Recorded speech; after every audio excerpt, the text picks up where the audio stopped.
ओम नमः शक्ति शिवाय। जय माँ Kali. Good evening friends. I hope कि आप सब लोग अच्छे ही होंगे और जो अपना इनर वर्क है वो भी अभी सही तरीके से एकदम डेडिकेटेड होके कर रहे होंगे।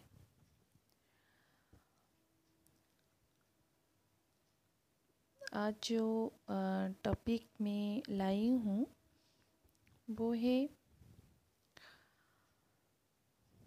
कैसे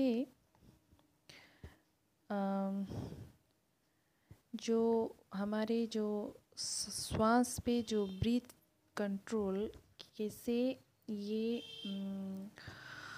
बेनिफिट करता है ट्विन फ्लेम जर्नी को कंप्लीशन की तरफ लाने के लिए, इसके बारे में मैं डिस्कस करना चाहूँगी।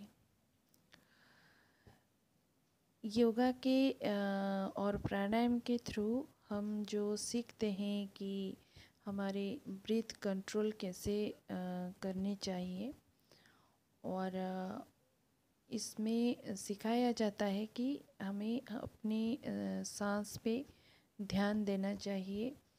काउंटिंग मतलब कितने सांस हम अंदर लेते हैं और कितने टाइम तक उसे होल्ड करके रखते हैं और फिर उसे रिलीज़ करते हैं। ये एक बैलेंस में होना चाहिए, मतलब एक कॉन्शियसनेस में करना चाहिए। जब हम अपने सांस को कॉन्शियस माइंड में देखने लगते हैं तो धीरे धीरे क्या होता है ना, जैसे हमारे थॉट्स भी जो होते हैं वो भी कॉन्शियसनेस में हम सोचने लगते हैं। और जब हम कॉन्शियस हो के सोचने लगते हैं ना, उसी तरह से हमारे वर्ड भी, हम जो वर्ड्स जो यूज़ करते हैं ना बोलने के लिए, वो वर्ड्स भी धीरे धीरे कॉन्शियसनेस के थ्रू निकलता है। और जो रूटली जो फिर हम जो बिहेव करते थे ना पहले, वो धीरे धीरे सुधरने लगता है, क्योंकि बिहेवियर भी धीरे धीरे चेंज होने लगता है।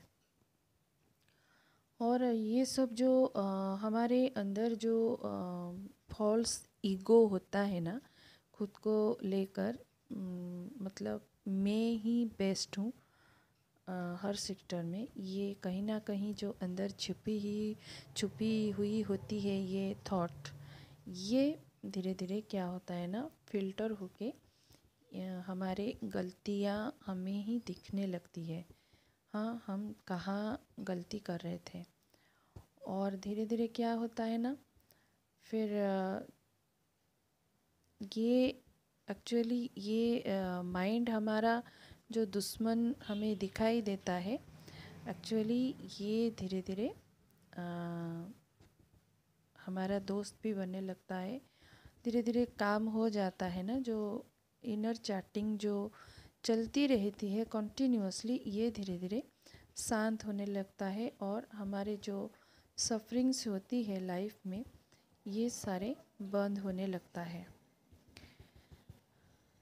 फिर जैसे आपके अंदर की जो सर्प, जो जैसे कहते हैं कुंडलिनी, जो स्नेक के रूप में होता है, जैसे छिपके रहता है ना, और आपके माइंड के थ्रू आपको जो पॉइजनियस जो थॉट्स देता रहता है, वो क्या होता है ना कि धीरे धीरे ये पॉइजन देना बंद करता है। फिर धीरे धीरे जैसे ही आप आपके साधना में अग्रसर होने लगते हो ना, वैसे धीरे धीरे ये पॉइजन अमृत में बदलने लगता है। और आपकी जो जिद होती है और जो सेल्फिश नेचर होती है, रूड बिहेवियर होता है, वो भी धीरे धीरे सब एक पॉजिटिव एनर्जी की तरफ कन्वर्ट होने लग जाता है। तो हमें ये, जब तक हम अंदर से हील नहीं होंगे तो बाहर की दुनिया भी अनहील्ड ही हमें दिखेगी और ट्रिगर्स भी हमें मिलते रहेंगे। मतलब बाहर सिचुएशन नहीं बदलेगा, जो ये संसार में हर दिन, हर मिनट, हर सेकेंड कुछ ना कुछ तो घटनाएं घटती ही रहती है, लेकिन आप उस पर रिएक्ट करना छोड़ दोगे, नॉन रिएक्टिव हो जाओगे।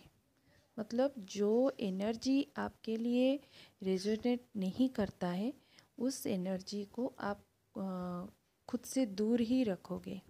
सपोज आपकी पड़ोस में हुआ, फैमिली में हुआ, कोई अगर आपकी एनर्जी से आपके थॉट से रेजोनेट नहीं करता है, वो मतलब लड़ाई झगड़ा आपको हमेशा नीचा दिखाने की कोशिश करता रहता है, पहले आप रिएक्ट करते थे, लेकिन धीरे धीरे क्या होगा ना, आपका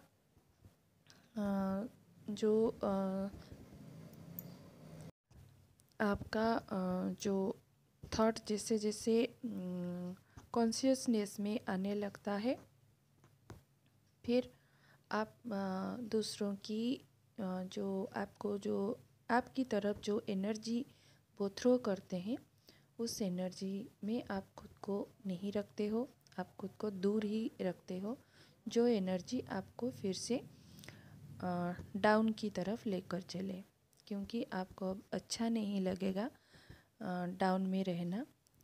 एक बार आप ऊपर उठ जाओगे, जो परमानंद आपको प्राप्त हो रहा है, डिटैचमेंट में आप आ गए हो अभी, और डिटैचमेंट में रह के आपको जो इनर पीस जो अचीव हो रही है, वो फिर से लोअर डेंस एनर्जी में जाके आप अपना पीस खोना नहीं चाहोगे।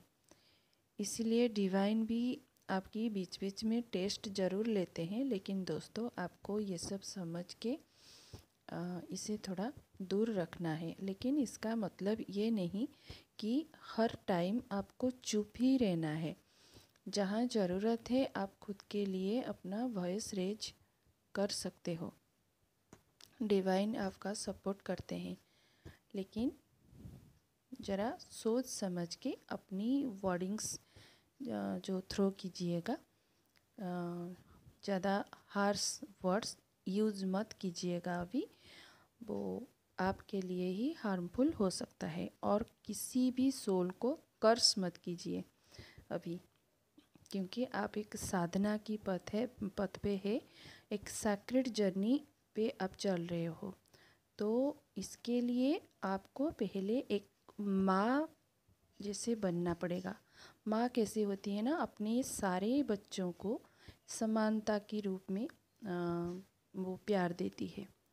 तो अगर कोई बच्चा उसका गलती भी करता है ना, तो माँ उसे डांटती है, उसे पनिश भी करती है, लेकिन माफ़ भी कर देती है।